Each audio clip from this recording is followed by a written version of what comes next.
Everyone, आपण preliminary degree पाहिलेली आहे. डिग्रीचा प्रकार पाहिला. डिग्री म्हणजेच ऑर्डर थोडक्यात, आणि त्याचा आपण प्रकार पाहिलेला. आता आपण फायनल डिग्री पाहणार आहोत.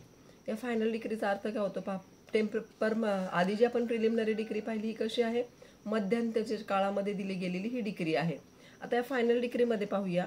Final decree is one which completely disposes of the suit. Underline this, completely disposes of the suit. एखादा जो दावा आहे, एखादी जी केस आहे ती जेव्हा कम्प्लिटली डिस्पोज ऑफ होते तेव्हा त्याला काय म्हणतात, फायनल डिग्री म्हणतात. And finally settles all the questions in controversy between the parties.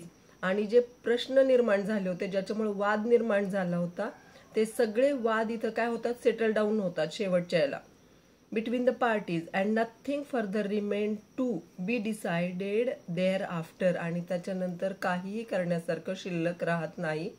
याला म्हणतात फायनल डिग्री. म्हणजे सगळे इश्यूज जे होते, तुम्ही जे कॉन्फ्लिक्ट्स मांडले होते, तुम्ही जे प्रश्न मांडले होते, तुम्ही जे प्लेंट दिलं होतं किंवा WS दिलं होतं, त्यातले जे सगळे इश्यूज आहेत ते सगळे सॉल्व्ह झालेले आहेत आणि त्याच्यानंतर काही डिसाईड करण्यासाठी उरलेलं नाही. Both the decrees are in the same suit and if the preliminary decree is set aside. पाहता, both the decrees are in the same suit. Preliminary decree काय केलेली आपण आधीच या सूटमध्ये, म्हणजे या केसमध्ये आधी आपण प्रिलिमिनरी डिग्री घेतलेली आहे. And if the preliminary degrees is set aside. आता आधीची जी प्रिलिमिनरी डिग्री आहे ती सेट असाइड होणार आहे. Then the final decree is automatically सुपरसेडेड.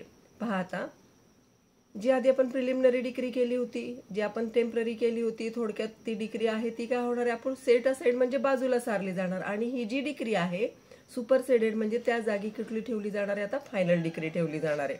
दस in a suit of partition. So कधी कधी काय होतं पहा, पार्टली प्रिलिमिनरी आणि पार्टली फायनल अशा पण डिग्रीज असतात. मग पार्टली प्रिलिमिनरी आणि पार्टली फायनल डिग्री म्हणजे काय पहा, एक सूट आहे, कशाचं आहे, सेपरेशनचं आहे किंवा पजेशनचं आहे, आणि दुसरं आहे मीन्स प्रॉफिटचं. तर पजेशनचं जे सूट आहे ते पजेशनच्या सूटमध्ये काय केलं जाणार आहे, ऑफकोर्स पजेशन हे पूर्णपणे दिलं जाणार आहे, आणि ते पजेशन दिलं जात असताना ती पूर्णपणे ही फायनल डिग्री असणार आहे. आणि जी आपण मीन्स प्रॉफिटची चौकशी करायला सांगितलेली आहे ही डिग्री मात्र कशाची असणार आहे, ऑफकोर्स ही टेम्पररी किंवा प्रिलिमिनरी डिग्री असणार आहे. पहा, a degree may also be partly preliminary and partly final. For example, in a suit for possession of immovable property, the means profit, the court, first degree, the possession of the property, and second degree directs an inquiry into the question of means profit. इथं direction of means profit दिलं जाणार आहे. Possession of means profit ही final decree असणार आहे, आणि means प्रॉफिटची चौकशी कशी असणार आहे, ऑफकोर्स ही प्रिलिमिनरी डिग्री असणार आहे. हिअर द फॉर्मर पार्ट म्हणजे आधीचा जो पार्ट आहे of the degree is final as it directs the delivery of possession to the plaintiff, while the latter part which directs an inquiry into the matter of means profit is only preliminary, because the final decree for means profit can be drawn. ती संपणार आहे, means profit ची चौकशी तात्पुरती असणार आहे. Only after the inquiry and then only an amount due can be ascertained in such. कधी कधी पहा, मीन्स प्रॉफिट मधून किती पैसे आलेले आहेत हे फक्त अमाऊंट असर्टन केली जाईल, त्याची खात्री केली जाईल, आणि बाकीचे जे आहे प्रिलिमिनरी डिग्री जी आहे ती काय होईल, ऑफकोर्स ड्रॉन ऑफ म्हणजे निघून जाणार आहे. पण फायनल डिग्री जी आहे, पोझेशन द्या, ही डिग्री मात्र कंटिन्यू मध्ये राहणार आहे. So in such a case, even though the degree is only one, it is partly preliminary and partly final. आता पहा, दोन दावा दाखल केलेला आहे, त्या दाव्यामध्ये 2 डिग्री पास झाल्या. प्रिलिमिनरी डिग्री कुठली आहे, 2 डिग्री आहेत, त्याच्यामध्ये सांगितलेलं आहे की एक आहे ती पोझेशन देऊन टाका, दुसरं सांगितलं की मीन्स प्रॉफिट यांनी किती उत्पन्न घेतलेलं आहे त्याची चौकशी करा. ते तात्पुरती आहे. असा जो आधीचा पार्ट आहे म्हणजे पोझेशन द्या, ही फायनल डिग्री असणार आहे. पण प्रिलिमिनरी डिग्री कुठली असणार आहे याच्यामध्ये, की बाबा चौकशी करा, यांनी मीन्स प्रॉफिट किती खाल्लेलं आहे, किती याला उत्पन्न मिळालं आहे, त्याची अमाऊंट किती झालेली आहे, ही सगळी कशी असणार आहे, ऑफकोर्स प्रिलिमिनरी डिग्री असणार आहे. आता याला अदर काइंड्स ऑफ डिग्रीज पण असतात. त्याच्यामध्ये पहा, besides the above classification, the degree can also be classified according to the nature of relief claim in various kinds of suits. वेगवेगळ्या काइंड्स ऑफ सूट्स मध्ये वेगवेगळे जे दावे दाखल केले जातात, वेगवेगळे जे केसेस फाईल केले जातात, त्याच्यामध्ये काय सांगितलेलं आहे की वेगवेगळ्या प्रकारच्या डिक्रीज असू शकतात. Such decrees are decree for payment of money, पैसे मिळवण्यासाठीची decree. Decree for specific movable property, movable प्रॉपर्टीसाठीची पण डिक्री पास केली जाते. डिक्री फॉर अन इंजंक्शन, काही तात्पुरता मनाई हुकूम, तर टेम्पररी मनाई हुकूम, परमनंट मनाई हुकूम आणण्यासाठी सुद्धा डिक्री पास केली जाते. Decree for execution of documents, execution of documents करण्यासाठी सुद्धा डिक्री पास केली जाते. दावा दाखल केलाय, मध्येच आपल्याला डॉक्युमेंट्स पाहिजे, त्याचं एक्झिक्युशन करायचंय, तर ऑफकोर्स इथं सुद्धा डिक्री पास केली जाते.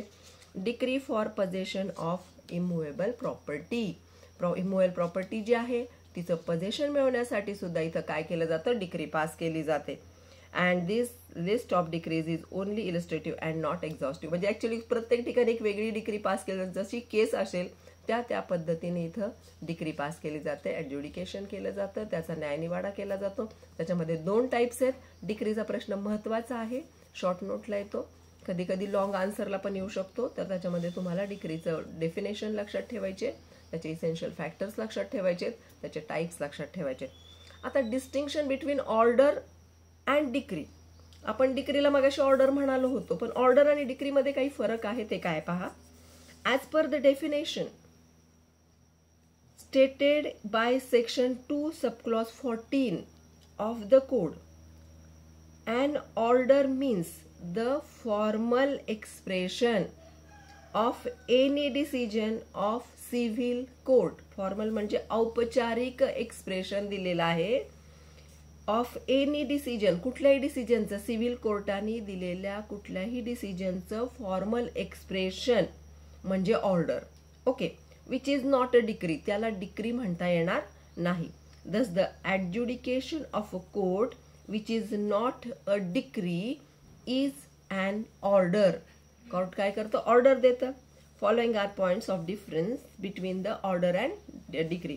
हे तुम्ही असे सरळ उभं हे करून पण दुमडून पण लिहू शकता. A decree can only be passed in a suit. पहिला पॉइंट आहे, डिक्री कुठे पास होते, सूटमध्ये होते. Which is commenced by presentation of a plaint. कशी होते, प्लेंट प्रेझेंट केलं जातं आणि डिक्री हे केली जाते. But an order can also arise from such a proceeding which is commenced by presentation a petition or an application.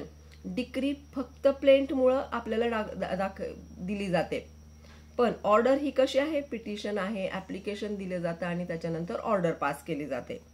A decree is such adjudication which conclusively determines the rights of the parties. इथं decree काय सांगते, rights of the parties सांगते. Decree आणि rights लक्षात ठेवायचं. With regard to all or any of the matters in controversies. सगळ्याच matter संदर्भात असेल किंवा एनी मॅटर संदर्भात इथं काय केली जाईल, डिक्री पास केली जाईल.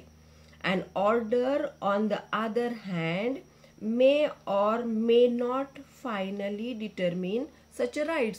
ऑर्डरमध्ये राईट्स असू शकतील किंवा नसतील सुद्धा. कशाच्याही संदर्भात आपण ऍप्लिकेशन देऊन ऑर्डर पास करून घेऊ शकतो.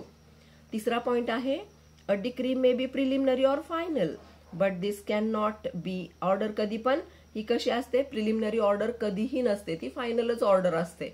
इथे मात्र डिक्री प्रिलिमिनरी असते किंवा फायनल असते.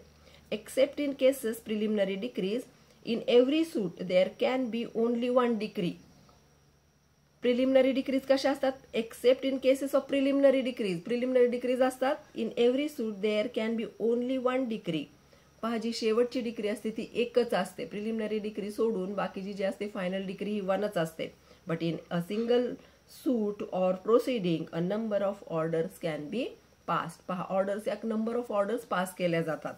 Generally every decree is appealable. जी तुम्ही डिक्री पास कराल ती सगळीच कशी असते, तुम्ही अपील करू शकता त्याच्या विरोधामध्ये, प्रत्येक डिक्रीच्या विरोधामध्ये. But there is every order is not appealable. पण प्रत्येक ऑर्डर ही ॲपिलेबल नसते. Sometimes a second appeal lies to the high court from the decree passed in the first appeals. कधी कधी फर्स्ट अपील मधून एखादी जी डिक्री पास होते त्याच्यामधून सेकंड अपील सुद्धा लाई केलं जाऊ शकतं, सेकंड अपील सुद्धा दाखल केलं जाऊ शकतं. But no sir second appeal lies even in cases of appealable orders. एकाच ऑर्डर मधून दुसरी ॲपिलेबल ऑर्डर नसते, ऑर्डर्स ॲपिलेबल नसतात. पहा, डिक्री आणि ऑर्डर मध्ये काय फरक आहे. डिक्री ही कशी असते, टेम्पररी असू शकते, एकाच सूटमध्ये 2 डिक्रीज असू शकतात, ऑर्डर्स खूप प्रमाणात असू शकतात. ओके, तर हे तुम्ही कसं लिहू शकता, असं पान दुमडून लिहिलं तरी पण ते तुमच्या समजण्यासाठी सोपं जाईल. Okay, so we have seen this topic, that is what is decrees हे पाहिले आपण. Define decree, what are the different kinds of decrees, point out distinction between decrees and order. हा मोठाही प्रश्न येतो, हा छोटाही प्रश्न येतो. छोटा आला तरी सुद्धा तुम्हाला संपूर्णच लिहायचंय, मोठा आला तरी तुम्हाला संपूर्णच लिहायचंय. थँक्यू.